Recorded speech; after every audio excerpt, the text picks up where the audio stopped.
আসসালামু আলাইকুম। এখন যে বিষয়টি নিয়ে আলোচনা করব সেটি হলো ডেভেলপমেন্ট অফ রিডিং। আমরা আসলে সবাই পড়ে থাকি, স্টুডেন্ট তাদের পড়াশোনা করতেছে, আমরা যারা হসপিটালিটি ইন্ডাস্ট্রিতে আছি আমরা আমাদের কথা বলতেছি, আমরা আমাদের পড়া পড়তেছি, কিন্তু আসলে আমাদের উচিত হলো যে ডেভেলপমেন্টের জন্য পড়া। সেটা কেমন? সেটি হলো আমি জাস্ট একটি লাইন পড়তেছি বা দুটি লাইন পড়তেছি, আমরা যদি এই দুটি লাইনকে দুবার নিজে পড়বো, এরপরে থার্ড টাইম আমরা গুগলে দেওয়ার পরে সে আমাকে পড়ে শোনাচ্ছে, তাহলে আমি বুঝতে পারবো যে আমার উচ্চারণে কোথাও প্রবলেমটা আছে, সেটাকে আমি রেকটিফাই করে নিতে পারবো। সেই জন্য আমি বলছি আমরা যারা এই সেক্টরে আছি, এমনকি স্টুডেন্ট যারা আছেন, তারা দুটি অথবা একটি লাইন প্রতিদিন প্র্যাকটিস করবেন। তাহলে প্রতিদিন প্র্যাকটিস করার কারণে করবেন, পাশাপাশি এটাকে রেকর্ড করবেন, দেন আপনি আপনার ভুল ত্রুটিগুলো বুঝতে পারবেন। আর প্রথম দিন থেকে শুরু করলে তাহলে 30 ডেজের মাথায় গিয়ে আমরা যদি কম্পেয়ার করি তাহলে দেখবো যে আমাদের ডেভেলপমেন্ট কতটুকু হয়েছে। এটি একটি।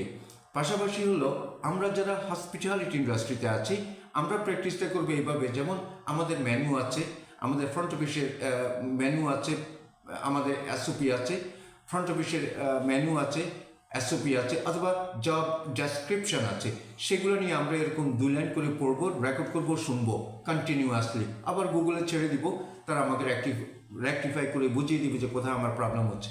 এভাবে যদি আমরা প্র্যাকটিস করে যাই তাহলে আমাদের ডেভেলপমেন্টটা খুবই আর্লি হবে।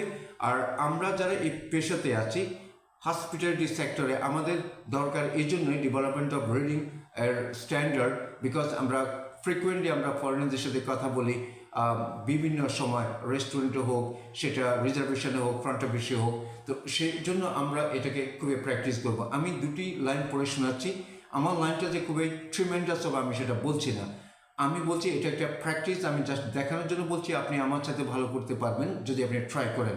Let's start. One of the most glaring oversights in the absence of an education reform commission. It is rather ironic because this movement was led by students fighting for their rights to government job. ঠিক এইভাবে আমি তো একবার পড়েছি, আমি যদি 5 Times পড়তাম তাহলে আরও ডেভেলপমেন্ট হতো।